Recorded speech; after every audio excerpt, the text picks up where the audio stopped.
This show is listener supported.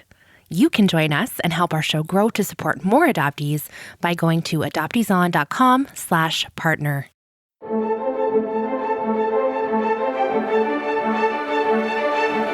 You're listening to Adoptees On, the podcast where adoptees discuss the adoption experience.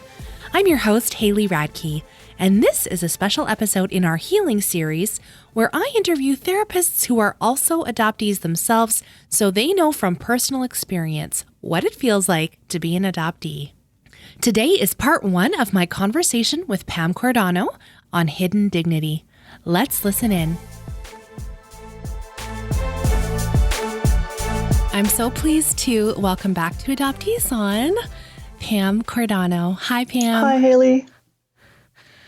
I'm going to start crying. Oh my gosh. Okay, we got on the call and I was like, I'm not talking about your book. We're not talking about it until we start recording because I wanted to save every second of this. Oh my gosh, your book is just so beautiful. I'm just going to cry. Oh my gosh. Okay. No, I'm going to start crying. Get it together. Okay. So Pam has been on the show so many times. You guys know her and love her just like I do. And she has this gorgeous offering for us in the world. And it's called 10 Foundations for a Meaningful Life, No Matter What's Happened, to Viktor Frankl with Love.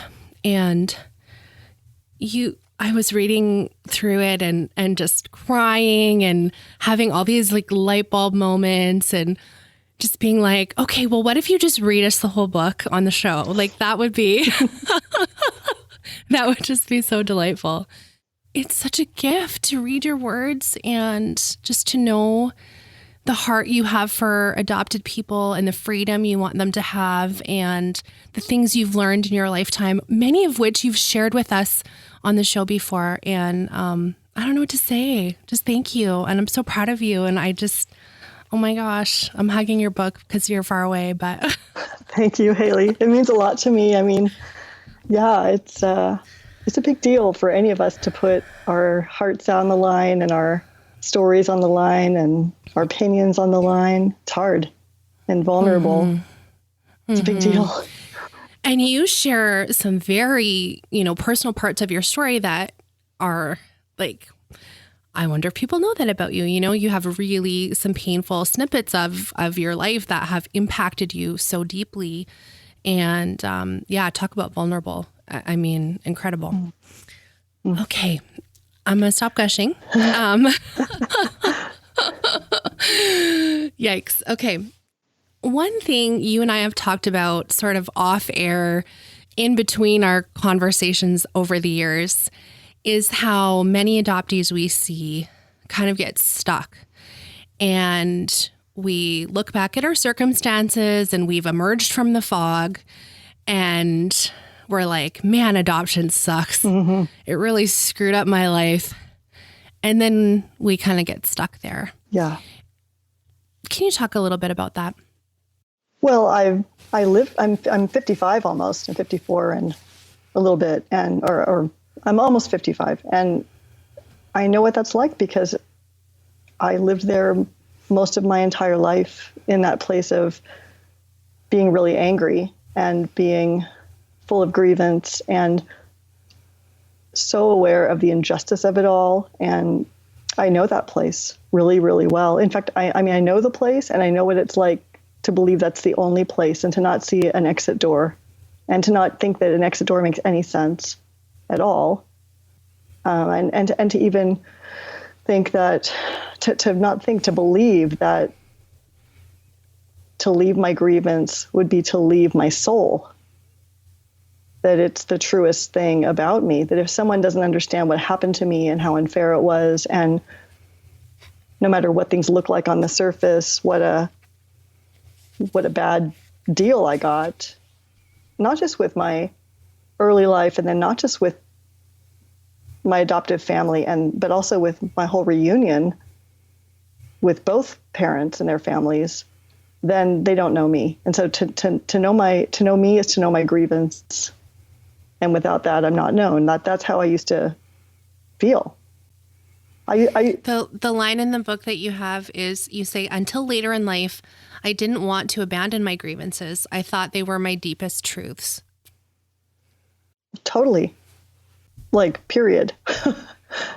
They were the truths that had been with me from the very beginning, and even, in conception all the way until the present. And they felt like the ground floor of my life, the foundation of my life. And I'm assuming that you have seen other adoptees Totally. Yeah. act like that. Yeah. And when they do, I completely understand. I feel a kinship with them. I understand. I could jump right in and join the party of, how awful it's been and what a miracle it is that we've even stayed alive. Right. So what's the next thing? When did you realize, like, oh, I might be stuck in thinking this, and is there more than this?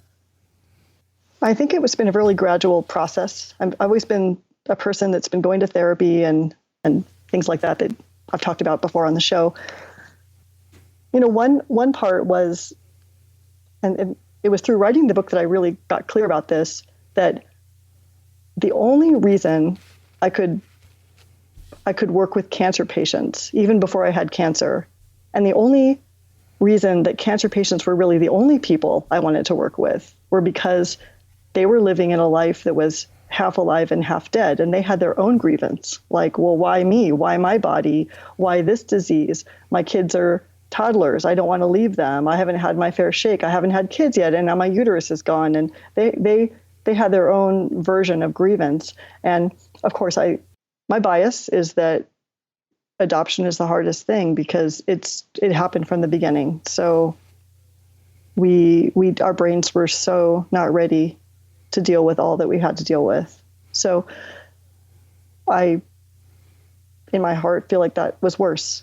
I'd rather have ordered a whole different family situation and not have been adopted than even if I got stage 4 cancer when I was 30. And, maybe that's not fair for me to say. It gets complicated comparing pain. It gets really complicated. And, it feels a little bit dangerous to even say that. But my point is just how hard it is when you're adopted, and also when you don't connect with your adoptive family, and when reunion doesn't go well, and all those things that we talk about together, all of us. So, but to work with people with cancer, the thing that surprised me was how much they loved life. The people I was working with, many of them were dying. Most of them, back when I was an intern, were dying, and they didn't want to go. They didn't want to leave behind life. And it wasn't just their family and their kids and their dreams, but it was also the little mundane things. Like in the book, I talk about this guy, Mike, with a squirrel, and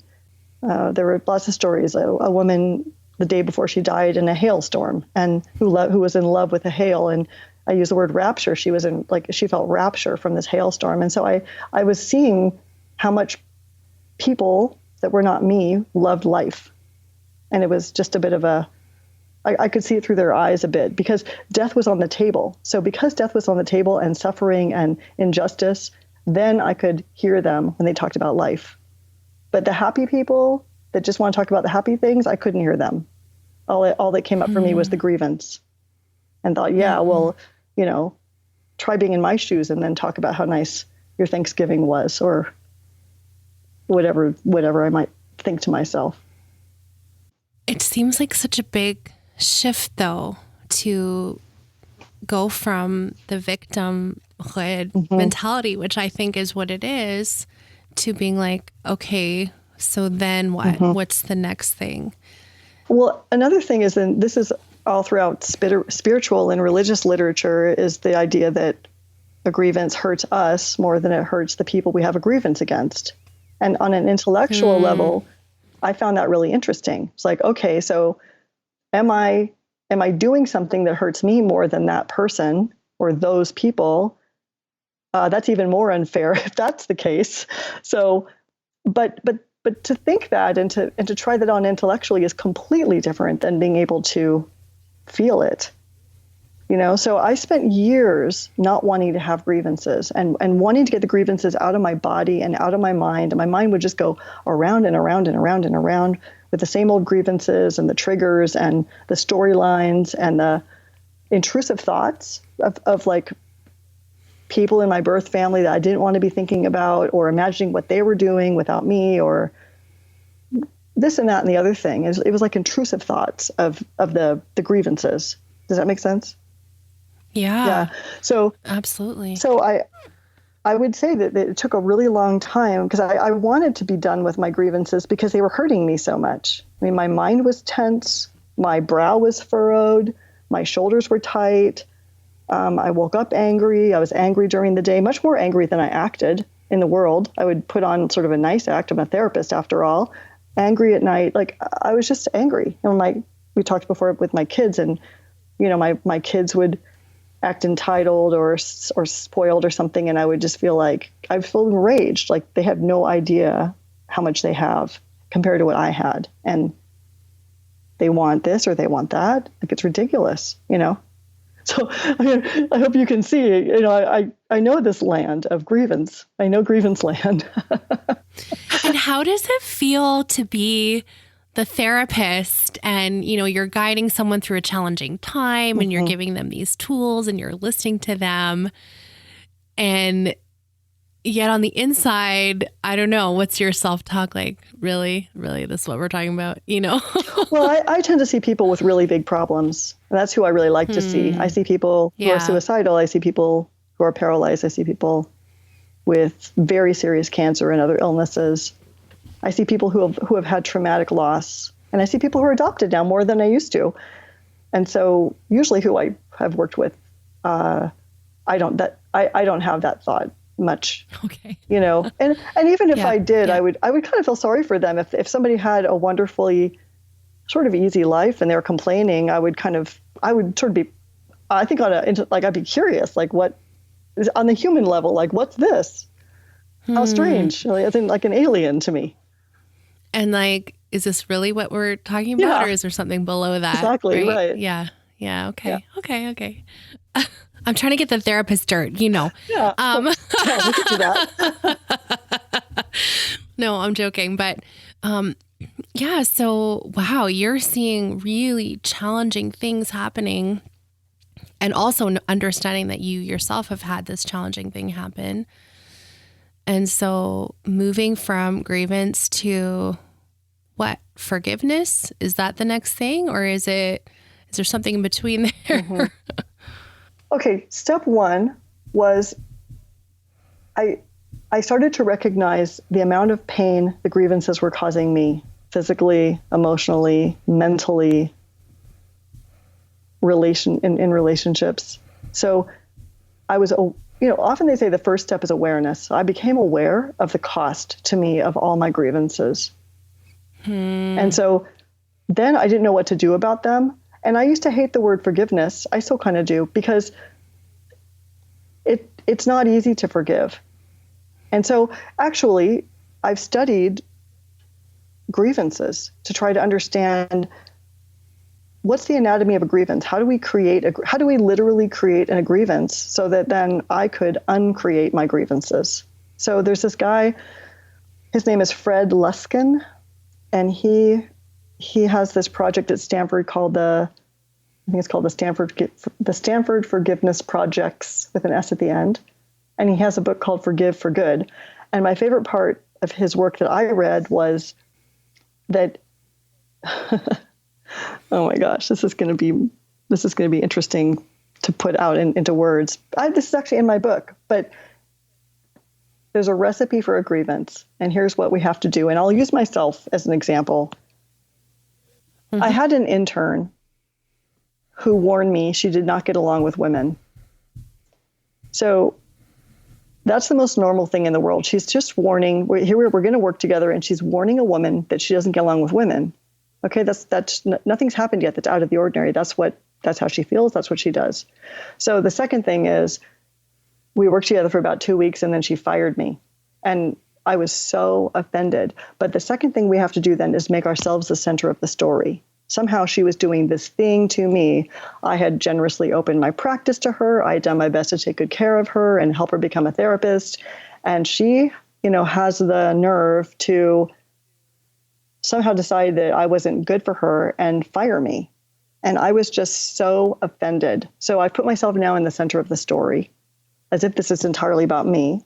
And then the third thing we have to do is just tell ourselves, go over it and over it in our minds again and again, like bazillions of times.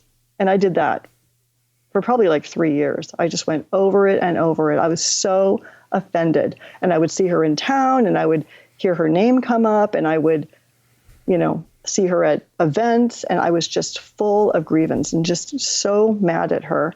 And then the next thing we have to do is we have to remove all other possibilities that this story means something different than we think it does.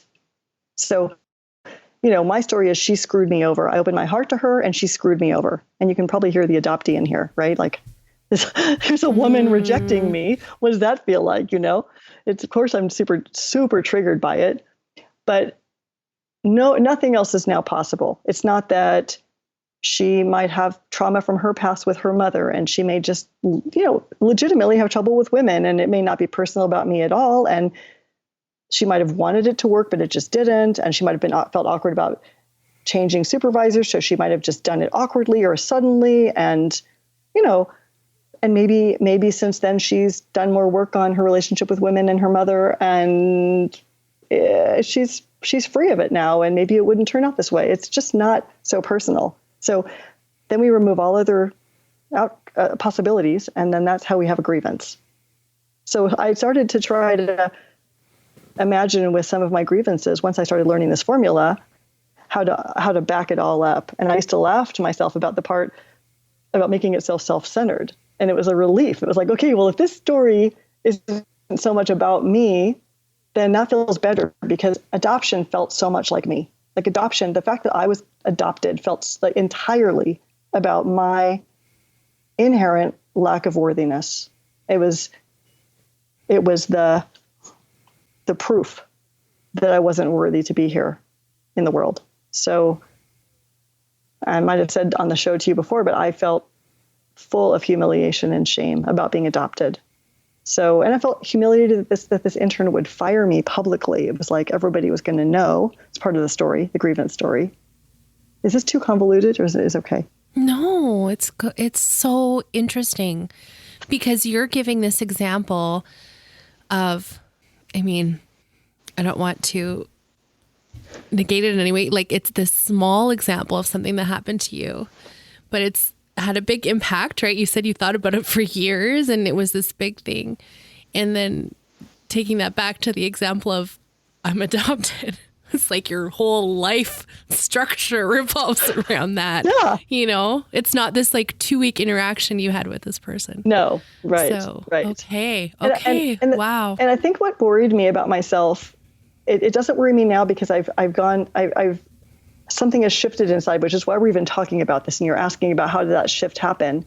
But before something shifted, I'm not sure if this is accurate, but what I felt like was my grievances were more intense and more extreme and upsetting and agonizing than anybody else's I knew. My friends, none of my friends were adopted at that point. Now I have adopted friends too, because of your show. but I just, when I compared my reactions to things compared to theirs, I felt like I was just really effed up. Is there something about that, though? This will be like in generalized terms, but for someone that is kind of stuck in my story just sucks and there's nothing I can do about it, that we're just collecting evidence. Totally. Right. We have a worldview, and then we collect evidence. And one of the things I wrote about in my book in chapter 2 about dignity is I believe that we all deep down know that it's not true, that we're not worth nothing, that we're not worth giving away, that we're not worth being adopted, that we're not worth familylessness, or all that we've been through. And so that is really the basis, in my opinion, the basis of our anger. We know it's not right because we're worth more than that. And the reason people have problems with the way adoption laws are and practices are is that we know we're worth more than the way it's done, and we're worth more than being adopted at all. So getting mad is actually, we wouldn't even be, if I really believed I was worth being given away, I wouldn't have anything to be mad about. I would just, I don't know, I'd just take my place in the corner or something. I mean, read a book. I wouldn't be all mad, but I was I was furious. I was furious since I was 4. Okay, so I'm having like a major light bulb moment, right? Because that is so insightful that just the very reason we're mad or upset or that something is like there's a disconnect, something wrong happened, it means something. It means something important. It means something about what we know. We know our value. We know it. And so it's like, why can't anybody else see that? Like, I don't. Yeah. Why can't anybody else see that? And why is everybody being complicit in this? And why is no one talking about this horrific thing that was done to me? And don't I matter? I mean, I do matter. That's the thing. That it's not don't I matter. It's actually I'm mad and I'm saying don't I matter. But deep down, at some level, I know I do matter.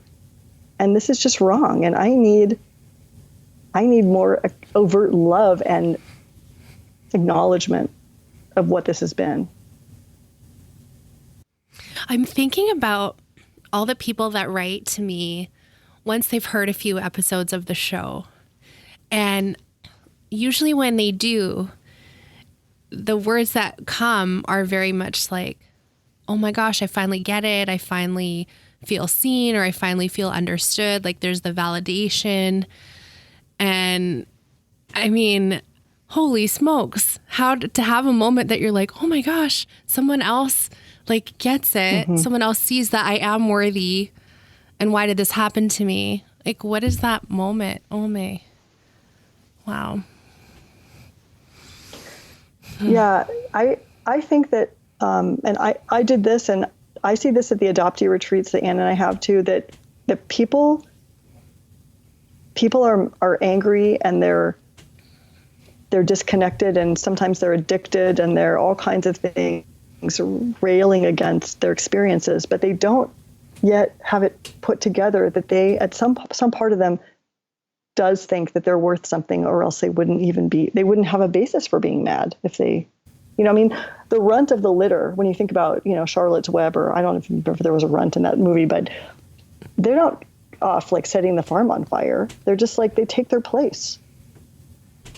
They're not arguing, but we who have a problem with it we're trying to value ourselves, and we do value ourselves at some level.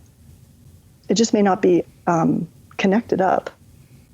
So I'm trying to flip the script here. You know what I'm trying to do here? I have nothing to say because I'm just like, whoa.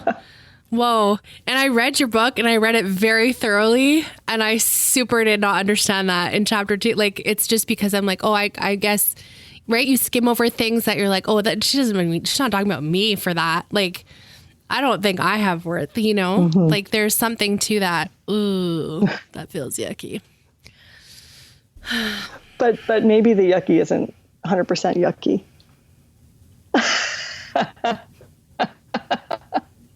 But I've literally sat with people around a table who tell me that same thing, right? Like, I've always felt worthless. I've always, I've like that whole thing.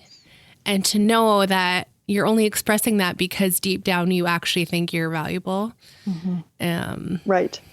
And you know what? The most important reason I even want to, that I have so much passion about this piece of the conversation is that what I care about is helping people save their lives, and not just their life from suicide, but their quality of life and their dreams for their futures that can become more about who they are at some point and less about like a dream that's in terms of the grievance, a grievance-based dream, but just dreams that are free of, that are possibly different and possibly coming from outside the wound, if that's even possible. I didn't used to think that was possible.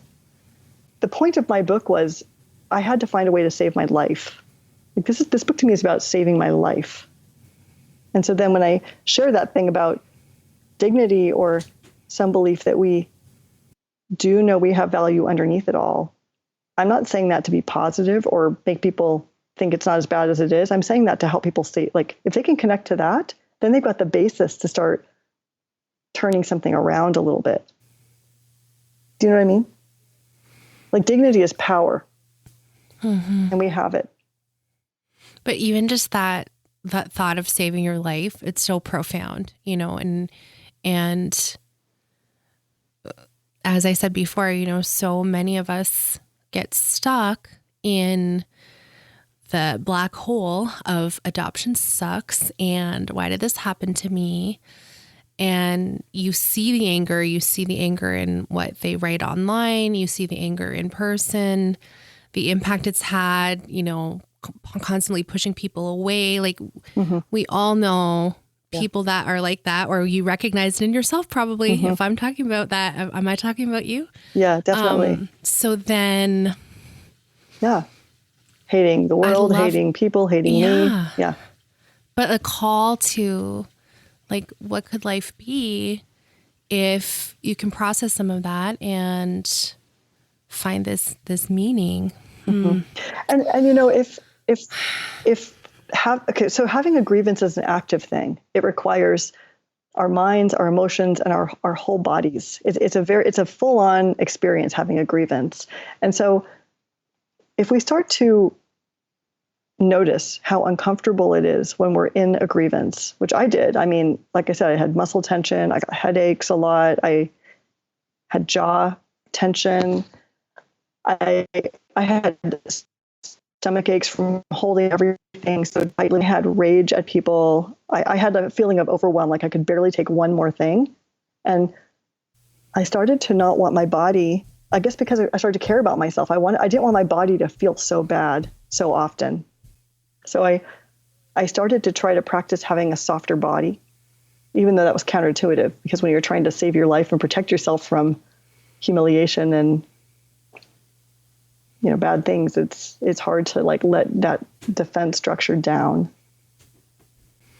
So what does that mean? Having a softer body?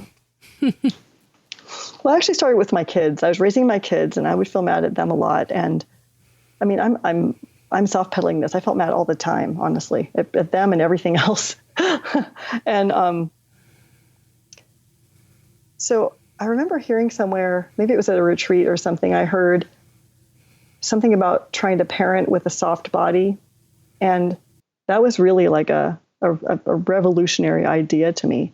So I remember I would walk in the front door from work or somewhere and I would try to soften my belly. I would just try to soften drop my shoulders, soften my belly, and try to walk in the house. And my intention was whatever they were doing, whatever they said, whatever they did or didn't do, I was going to try to communicate with them while keeping my belly soft at the same time, to not get into the pattern of reactivity and anger that was beyond what they were responsible for, obviously. You know? And so that was, I think my kids were important enough to me to be worth practicing, that I had a dial on my body. Like I wasn't just trapped in grievances. I had a say about what I did with my softening it or not softening it, or trying to soften it and then failing or whatever. Well, it's so interesting that you say that, right? Because it's, of course, tension is like this tight thing, but I don't know, that the opposite of that I wouldn't think be like, oh, soft, but telling that to your body, oh, that's interesting. That's a good one. So how does that go to unwrapping this grievance of the fact that I'm adopted? Well, then I started going into public, practicing having a soft body. And I thought, okay, if I'm in a meeting or with a client and somebody does or says something that triggers me or threatens me or anything, I'm going to see what happens if I keep my body soft. I even went on roller coaster rides at Disneyland, trying to, the entire ride, keep my body soft. I wanted to master, like I get to decide when my body's soft. And the weird thing is, it's not weird at all, actually. When our shoulders are dropped and our bodies are more soft, we don't feel as triggered. And so we can start with our brains and try to think our way out of a problem, or we can start with our bodies and try to let our bodies unwind. And it goes much faster with the body involved, I promise. Well, I'm just thinking about the story you told in your book about your body deciding not to vomit anymore. Yeah. Which you don't have to share. People will have to read the book to get that one. But wow, I cannot picture being soft on a roller coaster. That's amazing. Yeah. That's amazing. And actually, after my father, this is not in the book, after my father died, my dad scared me, so I stopped vomiting when I was 4. And after he died 7 years ago, I got norovirus. And I vomited. I'm not kidding. I vomited 88 times. And I was terrified because I have a terror of vomiting. So, and I've met a lot of other adoptees who do also. Something about losing control. And so what I did was I actually went to the ER because it was really extreme. But as I was vomiting, I imagined my dad putting his hand on my back, which in real life I would never want his hand anywhere near me, but his hand on my back, and just saying, I'm sorry, just go, just let it out. And I tried relaxing my body even then, because I felt like that's my power. So much about being adopted is not having power. But what we do with our bodies is something that is in our power. I don't know how you make me cry every time. I don't understand. What are you crying about? Wow. What is it? I'm just picturing you in that moment and picturing your dad having his hand on your back. And that's so moving. Like being able to recapture something that you should have had, you should have had a compassionate parent that could take care of you when you were sick. Mm-hmm. Yeah. Yeah. Thank you. Yeah. And, imagery is really powerful because our bodies really don't know the difference between what we imagine and what actually happens. So that's why we've talked about this on your show before, but if we imagine eating a lemon, our mouth will water, anticipating the sour lemon juice. And in the same way, sometimes there are ways to imagine pieces of the world that we didn't get. And again, that goes together with dignity because we do deserve those things. And so even though they may not be, quote, true in our lived experience, and that does matter, it's also true that we deserve them. So if me giving myself my father's support when he was the source of my terror was kind to myself, and I felt like it was honoring myself somehow. Well, thank you for sharing that. Okay, we are going to start wrapping up this part 1 of our 2-part conversation with Pam. Do you have any final thoughts on grievances before we say goodbye for today? The final thought is there's something really radical and subversive about questioning our grievances. And we can have a death grip on them and think that we'd rather die than give up a single grievance or give up an important grievance. But it's smart for us to look at the possibility that some of our grievances or the magnitude of our grievances or how much space they take up in our lives could actually be imprisoning us more than they're helping us stay intact. Well, that's a big thought to end on. Okay. Thank you. Mm-hmm. So we want to make sure everybody is able to grab a copy of your book. It's called 10 Foundations for a Meaningful Life, No Matter What's Happened. So why don't you let us know where we can grab it, where we can connect with you online. Mm-hmm. And yeah. Yeah, it's okay. So you can get the book on Amazon or with Balboa Press if you don't want to go through Amazon. And just my name is under Pam Cordano, MFT.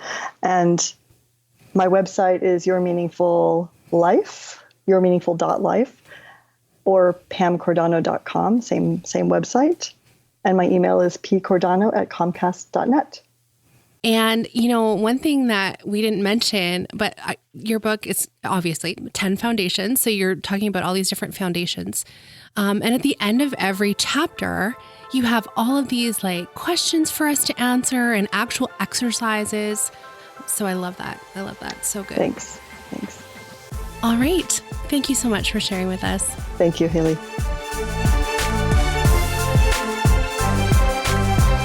I hope you took away as much as I did from that conversation. I can't wait to share next week's with you. It's so good.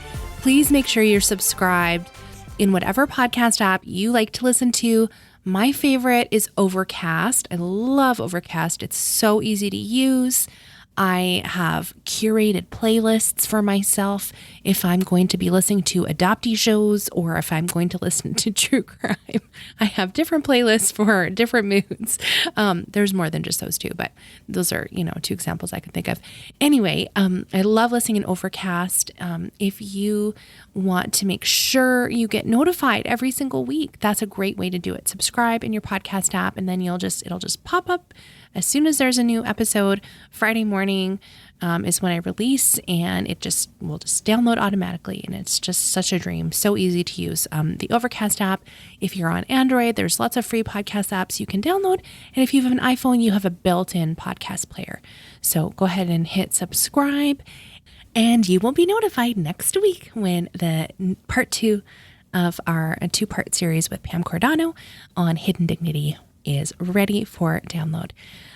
I am just so grateful for Pam for coming on the show. I'm also grateful for my monthly supporters who faithfully just want the show to continue, and they actually do that by going to adopteeson.com/partner and signing up for Patreon, which is a monthly subscription service. So you get access to some bonuses, like a totally separate Adoptees Off Script podcast that is up every Monday.